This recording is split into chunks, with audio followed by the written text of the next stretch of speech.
पंचम श्रेणी ए गणित कालांश समस्त को स्वागत। पे आज गणित कालांश आम श्री भारती कृष्ण गणित प्रतिभा परीक्षा 2021-22 आसीथिबा गणित प्रश्न गुड़िकर समाधान करिबा। बोले श्री भारती कृष्ण गणित प्रतिभा परीक्षा 50टी प्रश्न आसे। 50टी प्रश्नर पूर्ण संख्या 100 अटे, अर्थात प्रत्येक प्रश्न पाई 2 नंबर उद्दिष्ट थाए। 4टी ऑप्शन मध्यरु आमको ठीक उत्तरटी बाछिबाकू हुए। ठीक उत्तरटी बाछि आमे ओएमआर सीट रे ब्लैकेनिंग करिबाकू हुए। तेणु आमे किभली शीघ्र मौखिक कैलकुलेशन करी केवल आंसर पाखरे आमे पहुंची परिबा, ए कालांश रे आमे सेही संबंध रे आलोचना करिबा। 1 नंबर, मनोज बाबू प्रथम दिन 20 टंका, द्वितीय दिन 25 टंका और तृतीय दिन 30 टंका संचय करती। एही क्रम रे 50 दिन रे से केते टंका संचय करिवे। एठारे आमको 50 टी संख्यार समष्टि निर्णय करबाकू दिया जायछि।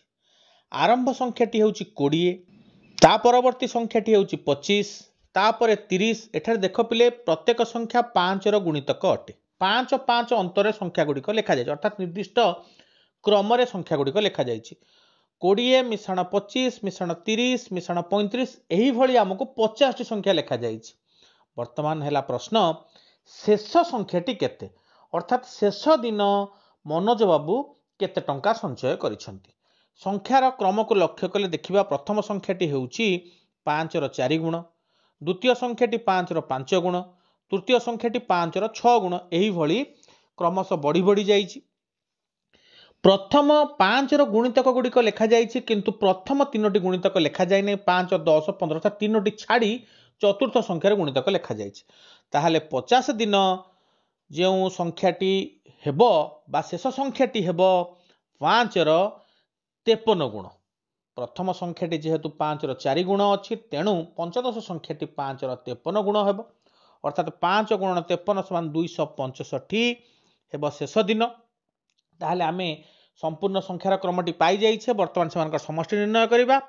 समष्टि निर्णयर सूत्र हेउछि मोट संख्या गुणन आरंभ युक्त शेष हरण 2। एक निर्दिष्ट क्रम रे थिबा संख्या मानकर समष्टि निर्णय रे यहा हेउछि सूत्र। एठारे मोट संख्या हेउछि 50 गुणन आरंभ 20 और शेष 265। 20 मिश्रण 265 विभक्त 2, 50 गुणन 285 विभक्त 2, 50 को 2 रे भाग कले हेउछि 25, 25 को 285 रे गुणन कले हेबा 7125। ऑप्शन सी 7125 टंका ठीक उत्तर हेबा। परवर्ती प्रश्न 2 नंबर, बापा और तांकर दुई पुअर हाराहारी बयस 27 वर्ष। 5 वर्ष पूर्वे दुई भाईंकर हाराहारी बयस 12 वर्ष थिला। जदि बड़ भाई सान भाई ठारू 4 वर्ष बड़ हुए, तेबे वर्तमान बापांक बयस और सान पुअर बयस केते। एठारे हाराहारी रे आमको बयस दिया जाइछि। प्रथम आमे मोट बयस निर्णय करिबा। बापा और तांकर दुई पुअर हाराहारी बयस जदि 27 वर्ष हुए, ताले वर्तमान बापा और तांक दुई पुअर बयस हेबो 27 गुणन 3। बापा एवं दुई पुअ अर्थात 3 जण, 27 गुणन 3 समान 81 वर्ष। आ गोटे कथा कुआ जाइछि, 5 वर्ष पूर्वे दुई भाईंकर हाराहारी बयस थिला 12 वर्ष। ताहाले 5 वर्ष पूर्वे दुई भाईंकर मोट बयस थिला 12 गुणन 2 समान 24 वर्ष। यदि 5 वर्ष पूर्वे दुई भाईंकर मोट बयस 24 वर्ष थिला, ताले वर्तमान दुई भाईंकर मोट बयस हेबो 24 मिश्रण 10। पले 10 काई मिश्रण कली, कारण दुई जण उभय 5 वर्ष करी मोट 10 वर्ष बढ़ी थिबे। ताहाले सेमानकर मोट बयस हेउछि 24 मिश्रण 10 समान 34 वर्ष। जदि बापा एवं दुई पुअंकर बयस मिसी 81 वर्ष एवं दुई पुअंकर बयस आमे 34 वर्ष बोली पाई गले, ताले बापांकर वर्तमान बयस हेउछि 81 फेडाण 34 समान 47 वर्ष। वर्तमान सान पुअर बयस बाहर करिबा। हमकु उभयंकर बयसर समष्टि आमे पाई जाइछे, ता हेउछि 34 वर्ष एवं उभयंक बयसर अंतर मध्य दिया जाइछि। जेहेतु लेखा जाइछि जे बड़ भाई सान भाई ठारू 4 वर्ष बड़, अर्थात उभयंक बयस मध्य अंतर हेउछि 4, समष्टि हेउछि 34। ताले सान पुअर बयस हेबो 34 फेडाण 4 हरण 2, 30 ହରଣ 2 ସମାନ 15 ବର୍ଷ। ଆମେ ଜାଣିଛେ ସଂଖ୍ୟା ଦୁଇଟିର ଯୋଗଫଳ ଫେଡାଣ ବିୟୋଗଫଳ ହରଣ 2 ସମାନ ସାନ ସଂଖ୍ୟା। ସେହି ସୂତ୍ର ଆଧାରରେ 34 ଫେଡାଣ 4 ହରଣ 2 ସମାନ 15 ବର୍ଷ ବାହାରିଲା, ତାହା ହେଉଛି ସାନ ପୁଅର ବୟସ। ଆମେ ଉତ୍ତର ପାଇଯାଇଛେ। ଆମକୁ ପଚାରିଥିଲା ବାପାଙ୍କ ବୟସ ଓ ସାନ ପୁଅର ବୟସ କେତେ। ବାପାଙ୍କର ବୟସ 47 ବର୍ଷ, ସାନ ପୁଅର ବୟସ 15 ବର୍ଷ। ଅପସନ୍ ଏ ଠିକ୍ ଉତ୍ତର ହେବ। ପରବର୍ତ୍ତୀ ପ୍ରଶ୍ନ 3 ନମ୍ବର। ଗୋଟିଏ ପରୀକ୍ଷାରେ 50ଟି ପ୍ରଶ୍ନ ପଡ଼ିଛି। ଠିକ୍ ଉତ୍ତର ପାଇଁ 5 ନମ୍ବର ମିଳେ, ମାତ୍ର ଭୁଲ ଉତ୍ତର ପାଇଁ 2 ନମ୍ବର କାଟି ଦିଆଯାଏ। ଛାଡ଼ିଦେଲେ କୌଣସି ନମ୍ବର କଟେ ନାହିଁ। ଯଦି କୁନି 200 ନମ୍ବର ପାଇଥାଏ ଓ 5ଟି ପ୍ରଶ୍ନର ଭୁଲ ଉତ୍ତର ଦେଇଥାଏ, ତେବେ କେତୋଟି ଠିକ୍ ଉତ୍ତର ଦେଇଛି ଓ କେତୋଟି ପ୍ରଶ୍ନ ଛାଡ଼ି ଦେଇଛି। ଏଠାରେ 200 ନମ୍ବର ମୋଟରେ ସେ ପାଇଛି ଏବଂ ଆଉ ଗୋଟେ ତଥ୍ୟ କୁହାଯାଇଛି ଯେ 5ଟି ଭୁଲ ଉତ୍ତର ଦେଇଛି। ଯଦି ଭୁଲ ଉତ୍ତର ପାଇଁ ଗୋଟିଏ ଭୁଲ ଉତ୍ତର ପାଇଁ 2 ନମ୍ବର କଟେ, 5ଟି ଭୁଲ ଉତ୍ତର ପାଇଁ 5 ଦୁନେ 10 ନମ୍ବର କଟିଛି। 10 ନମ୍ବର କଟିବା ପରେ ତାର 200 ନମ୍ବର ରହିଛି। ଅର୍ଥାତ୍ ଯଦି ନମ୍ବର କଟି ନଥାନ୍ତା ବା ଠିକ୍ ଉତ୍ତର ପାଇଁ ସେ ନମ୍ବର ପାଇଛି 200 ମିଶାଣ 10 ସମାନ 210 ନମ୍ବର। ଯଦି ଠିକ୍ ଉତ୍ତର ପାଇଁ 210 ନମ୍ବର ପାଇଛି, ଗୋଟେ ଠିକ୍ ଉତ୍ତର ପାଇଁ 5 ନମ୍ବର, ତାହେଲେ ଠିକ୍ ଉତ୍ତର ସଂଖ୍ୟା ହେବ 210 ହରଣ 5 ସମାନ 42ଟି। 42ଟି ଠିକ୍ ଉତ୍ତର, 5ଟି ଭୁଲ ଉତ୍ତର, ତାହେଲେ ମୋଟରେ ହେଉଛି 47ଟି ଏବଂ ମୋଟରେ ପ୍ରଶ୍ନ ପଡ଼ିଥିଲା 50ଟି, ତାହେଲେ ପ୍ରଶ୍ନର ଉତ୍ତର ଦେଇନାହିଁ ବା ପ୍ରଶ୍ନ ଛାଡ଼ି ଦେଇଛି।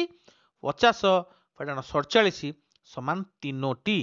ଆମକୁ ପଚାରିଥିଲା ପ୍ରଶ୍ନ କେତୋଟି ଠିକ୍ ଉତ୍ତର ଦେଇଛି, ତାହା ହେଉଛି 42। କେତୋଟି ଛାଡ଼ି ଦେଇଛି, ତାହା ହେଉଛି 3। ଅପସନ୍ ବି 42 3 ଠିକ୍ ଉତ୍ତର ହେବ। ପରବର୍ତ୍ତୀ ପ୍ରଶ୍ନ 4 ନମ୍ବର। ଗୋବିନ୍ଦ ତାର ନିଜ ଟଙ୍କା ସହ ମଧୁର 1/4 ଅଂଶ କିମ୍ବା ମଧୁର ନିଜ ଟଙ୍କା ସହ ଗୋବିନ୍ଦର 1/5 ଅଂଶ ନେଇ ଗୋଟିଏ ଗଣିତ ବହି କିଣିପାରନ୍ତି।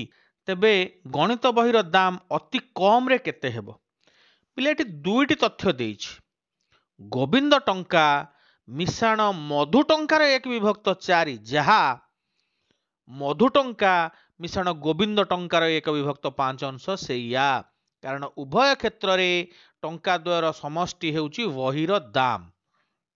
ତାହେଲେ ଯଦି ଆମେ ଏହି ତଥ୍ୟକୁ ଆଧାର କରି ଗୋବିନ୍ଦର ଟଙ୍କା ଏବଂ ମଧୁ ଟଙ୍କା ମଧ୍ୟରେ ସମ୍ପର୍କ ନିର୍ଣ୍ଣୟ କରିବା, ଗୋବିନ୍ଦ ଟଙ୍କାରୁ ଗୋବିନ୍ଦର 1/5 ଅଂଶ ବିୟୋଗ କଲେ ଗୋବିନ୍ଦ ଟଙ୍କାର ହେଉଛି 4/5 ଅଂଶ। ମଧୁ ଟଙ୍କାରୁ ମଧୁର 1/4 ଅଂଶ ବିୟୋଗ କଲେ ମଧୁ ଟଙ୍କାର 3/4 ଅଂଶ। ଏହି ଉଭୟ ତଥ୍ୟ ସମାନ ଅଟେ। ଅର୍ଥାତ୍ ଗୋବିନ୍ଦ ଟଙ୍କାର 4/5 ଅଂଶ ଯାହା ମଧୁ ଟଙ୍କାର 3/4 ଅଂଶ ସେଇଆ। ଯଦି ଏହି ଉଭୟ ଅଂଶକୁ ଆମେ 12 ଟଙ୍କା ବୋଲି ଧରିବା, କାରଣ ଅତି କମରେ ପଚାରିଛି, ଉଭୟ ଲବମାନଙ୍କର ଗୁଣିତକ ହେଉଛି 12, ଲବମାନଙ୍କର ଲସାଗୁ ହେଉଛି 12, ତେଣୁ ଗୋବିନ୍ଦ ଟଙ୍କାର 4/5 ସମାନ ମଧୁ ଟଙ୍କାର 3/4 ସମାନ 12 ଟଙ୍କା। ପିଲେ 12 ହେଉଛି 4 ଓ 3ର ଲସାଗୁ। ଯଦି ଗୋବିନ୍ଦ ଟଙ୍କାର 4/5 ଅଂଶ 12 ଟଙ୍କା ହୁଏ, ତାହେଲେ ଗୋବିନ୍ଦ ଟଙ୍କା ହେବ 12 ହରଣ 4 ସମାନ 3 ଗୁଣନ 5 ସମାନ 15 ଟଙ୍କା। ଗୋବିନ୍ଦର ହେଉଛି 15 ଟଙ୍କା। ବର୍ତ୍ତମାନ ମଧୁ ଟଙ୍କା ଦେଖିବା। ମଧୁ ଟଙ୍କାର 3/4 ଅଂଶ ଯଦି 12 ଟଙ୍କା ହୁଏ, ମଧୁ ଟଙ୍କା ହେବ 12 ହରଣ 3 ସମାନ 4 ଗୁଣନ 4 ସମାନ 16 ଟଙ୍କା। ଆମେ ଗୋବିନ୍ଦ ଟଙ୍କା ଓ ମଧୁ ଟଙ୍କା ପାଇଗଲେ। ଯଦି ଗୋବିନ୍ଦ ଟଙ୍କା ଓ ମଧୁ ଟଙ୍କା ପାଇଗଲେ, ବର୍ତ୍ତମାନ ବହିର ଦାମ ନିର୍ଣ୍ଣୟ କରିବା। ଗଣିତ ବହିର ଦାମ ହେଉଛି ଗୋବିନ୍ଦ ଟଙ୍କା ଏବଂ ମଧୁ ଟଙ୍କାର 1/4। ଗୋବିନ୍ଦ ଟଙ୍କା ହେଉଛି 15, ମଧୁ ଟଙ୍କା ହେଉଛି 16ର 1/4 ହେଉଛି 4, 15 ମିଶାଣ 4 ସମାନ 19 ଟଙ୍କା। ଏହା ହେଉଛି ଗଣିତ ବହିର ଦାମ। ଦ୍ୱିତୀୟ ତଥ୍ୟକୁ ନେଇ ମଧ୍ୟ ଆମେ ନିର୍ଣ୍ଣୟ କରିପାରିବା। ଦ୍ୱିତୀୟ ତଥ୍ୟ କହୁଛି ମଧୁ ଟଙ୍କା ଏବଂ ଗୋବିନ୍ଦର 1/5। ମଧୁ ଟଙ୍କା ହେଉଛି 16 ମିଶାଣ ଗୋବିନ୍ଦର 15 ଟଙ୍କାର 1/5 ହେଉଛି 3 ଟଙ୍କା। 16 ମିଶାଣ 3 ସମାନ 19 ଟଙ୍କା। ଏହିଭଳି ମଧ୍ୟ ଗଣିତ ବହିର ଦାମ ନିର୍ଣ୍ଣୟ କରିପାରିବା 19 ଟଙ୍କା। ଅପସନ୍ ଡି 19 ଠିକ୍ ଉତ୍ତର ହେବ। ପରବର୍ତ୍ତୀ ପ୍ରଶ୍ନ 5 ନମ୍ବର। 1ର ବର୍ଗ ମିଶାଣ 2ର ବର୍ଗ ମିଶାଣ 3ର ବର୍ଗ ମିଶାଣ ... ଏହିଭଳି ମିଶାଣ 19ର ବର୍ଗ ସମାନ କେତେ? 1 ଠାରୁ କ୍ରମିକ ସଂଖ୍ୟାମାନଙ୍କର ବର୍ଗର ସମଷ୍ଟି। ଏହା ନିର୍ଣ୍ଣୟର ସୂତ୍ର ହେଉଛି n × n+1 × 2n+1 / 6। n हेउछि मोट केतोटी संख्या जदि एक ठारू क्रमिक संख्यार वर्गर समष्टि लिखा जाइछि एही सूत्र आधार हम निर्णय करि पारे एठार n हेउछि 19 कारण एक ठारू 19 पर्यंत संख्यार वर्गर समष्टि निर्णय करबा हमकु दिया जाइछि ताहले आमे याकु एही भଳି लिखि परिबा 19 गुणन 19 मिश्रण 1 गुणन 2 गुणन 19 मिश्रण 1 विभक्त 6 19 गुणन 20 गुणन 19 दुने 38 एक 39 विभक्त 6 याकु आमे लघिष्ठ कले 6 को 3 रे काटिले 2 39 को 3 रे काटिले 13 2 को 20 रे काटिले 10 ताहले 190 गुणन 13 समान 2470 ऑप्शन सी ठीक उत्तर हेबो। परवर्ती प्रश्न 6 नंबर 0.064 ର ଘନମୂଳ ଫେଡାଣ 0.729 ର ଘନମୂଳ ମିଶାଣ 27 ର ଘନମୂଳ ସମାନ କେତେ? ପ୍ରଥମେ 0.064 ର ଘନମୂଳ ହେଉଛି 0.4 64 ର ଘନମୂଳ ପରେ 4 ଦଶମିକ ପରେ ଗୋଟେ ଅଙ୍କ ରହିବ କାରଣ ଘନ ସଂଖ୍ୟାର ଦଶମିକ ପରେ ତିନୋଟି ଅଙ୍କ ଅଛି।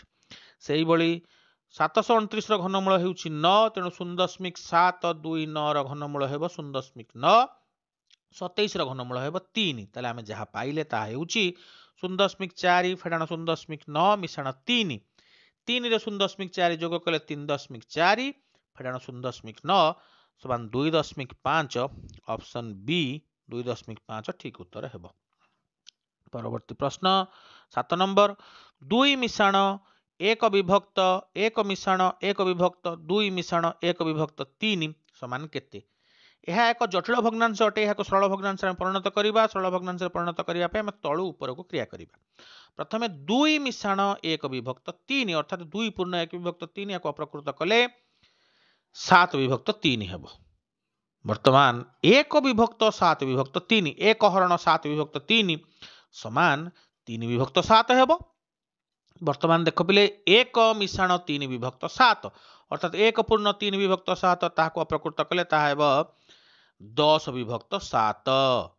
वर्तमान 1 विभक्त 10 विभक्त 7 अर्थात 1 हरण 10 विभक्त 7 समान 7 विभक्त 10 आम उत्तर पाई जाइए 2 पूर्ण 7 विभक्त 10 यह अप्रकृत कले हेब 10 दुने 20 7 27 विभक्त 10 ऑप्शन डी 27 विभक्त 10 ठीक उत्तर हेब। परवर्ती प्रश्न 8 number 2.03 into 10 to the power -3 plus 3.657 into 10 to the power -4 minus 1.068 into 10 to the power -3 is equal to केते? एठारे प्रत्येकर मूल्य आमे निर्णय करी तापरे जोग वियोग करिबा। 2.03 into 10 to the power -3 जेहेतु घात एठी ऋणात्मक अछि दशमिक बिंदु बामक घुंचिबो केतोटी घर घुंचिबो तीनोटी घर घुंचिबो ताहाले उत्तर हेबो 0.00203 तापर देखिबा 3.657 into 10 to the power -4 eighty दशमिक बिंदु बामक घुंचिबो चारोटी घर घुंचिबो कारण 10 to the power -4 अछि तेणु उत्तर हेबो 0.000367 तापर minus 1.068 into 10 to the power -3 दशमिक बिंदु तीनोटी घर बामक घुंचिबो ता हेबो 0.001068 हमें वर्तमान जहाँ पाइले दशमिक संख्या ताकू एही भली पाइले 0.00203 प्लस 0.000367 माइनस 0.001068 प्रथमे जोग करिबा 0.00203 रे 0.000367 को जोग कले आमे जोगफल पाउचे 0.002397 सेतु आमे वियोग करिबा 0.001068 आमे उत्तर पाइले 0.001327 आमे यहा हला उत्तर किंतु ताकू पुणी आमे प्रामाणिक रूप रे लिखिबा आर प्रामाणिक रूप हेउची 1.3277 into 10 to the power -3 दशमिक बिंदु डाहाण को 3 टे घर आनी आमे दशमिक देइछे तेणु 10 घात हो जीवो 10 रो -3 उत्तर हेबो 1.3277 into 10 to the power -3 option A ठीक उत्तर हेबो। परवर्ती प्रश्न 9 नंबर 5/13 को पौनःपुनिक दशमिक भग्नांश रे प्रकाश कर। 5/13 को आमे हर को जदि एक स्थान में न आनिबा ताकू 3 रे गुणन कले आमे पाइबा 5 into 3 divided by 13 into 3 ताहा होची 15 by 39 एठारे हर 39 जार प्रचालक होची 4 वर्तमान लव को लेखि आमे 4 रे गुणन करी याको असीम पौनपुनिक रे प्रकाश करि परिबा प्रथमे लेखिबा 15 5 1 5 को 4 रे गुणले 5 चौ 20 रे 1 जोग कले होची 21 एई भली लेखिबा 1 2 21 रो एकक स्थान 1 को 4 रे गुणिबा 1 चौ 4 2 6 पुनश्च 6 चौ 24 एई भली लेखिबा 4 2 4 चौ 16 2 18 8 1 8 चौ 32 1 33 3 3 3 चौ 12 3 15 पिले आउ लेखिबार आवश्यकता नाही कारण आमे 15 रु लेखिबा काम आरंभ करथिले पुनश्च 15 आसी गेला अर्थात रिपीटेशन स्टार्ट्स तेणु एठार दशमिक बिंदु देई आमे असीम पौनपुनिक रूपे ताकू लेखिबा उत्तर हेबो 0.084615 असीम पौनपुनिक मात्र ऑप्शन रे पिले कौनसी असीम पौनपुनिक चिन्ह देई नाही तेणु उत्तर डी कौनसीटी नुहे पाखु आमे ठीक उत्तर दबा कारण बाकी 3टी ऑप्शन ससीम भाव में लिखिछि तेणु यह ससीम भग्नांश हेबो नाही यह असीम पौनपुनिक हेबो तेणु ऑप्शन डी कौनसीटी नुहे ठीक उत्तर हेबो। परवर्ती प्रश्न दत्त चित्र रे कोण ए रो परिमाण केते एठारे दिया जायथिबा चित्र को लक्ष्य कर जेउ 5टी कोण दर्शा जायछि 5टी जक कोण रो समष्टि हेउछि 180 डिग्री यह पिले जानिथिबो तेणु 180 डिग्री रु 4टी कोण आमको दिया जायछि 30 डिग्री 35 डिग्री 36 डिग्री और 31 डिग्री एई 4टी कोण रो समष्टि हेउछि 132 डिग्री मोट 180 डिग्री 132 डिग्री वियोग कले हेउछि 48 डिग्री जहा कोण ए रो परिमाण हेबो ऑप्शन सी 48 डिग्री ठीक उत्तर हेबो। ठीक अछि पिले आज रही गणित कलांश रे आमे सप्तम श्रेणी श्री भारती कृष्ण गणित प्रतिभा परीक्षा 2021-22 रे आसीथिबा गणित प्रश्न गुड़िक समाधान करुले यही क्रम आज आम 1 नंबर 10 नंबर पर्यंत प्रश्न समाधान करिछे परवर्ती कालांश रे एई समाधान कार्य जारी।